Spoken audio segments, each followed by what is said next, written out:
నమస్తే. తెలంగాణ ప్రభుత్వం మీద కామెంట్ చేయడం అనేది ప్రతి ఓడికి ఒక పరిపాటి అయిపోయింది.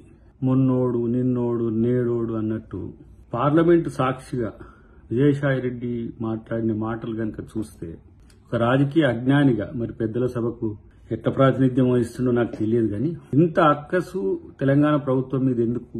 మోడీ ప్రాపకం పొందాలనుకుంటే, మోడీ కాడ మార్కులు ఎక్కువ వేసుకోవాలనుకుంటే ఏర్పడ్డ ప్రభుత్వాలను కూలగొడతామని చెప్పి నిండు సభలో మాట్లాడమా?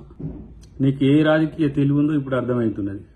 Chartered accountant turned political leader, లేకపోతే జగన్ కు సలహాదారుగా ఉన్నట్టుగా ఉండి మారిన పొలిటికల్ లీడర్ లెక్క ప్రభుత్వాలు మారవు మిత్రమా. ఇలా షర్మిల అక్కడికి వచ్చి కాంగ్రెస్ ను బలోపేతం చేయడం అనేది నీకు నచ్చకపోవచ్చు, అందుకనే కాంగ్రెస్ మీద అక్కసు వెళ్లబుచ్చుకుంటున్నావేమో.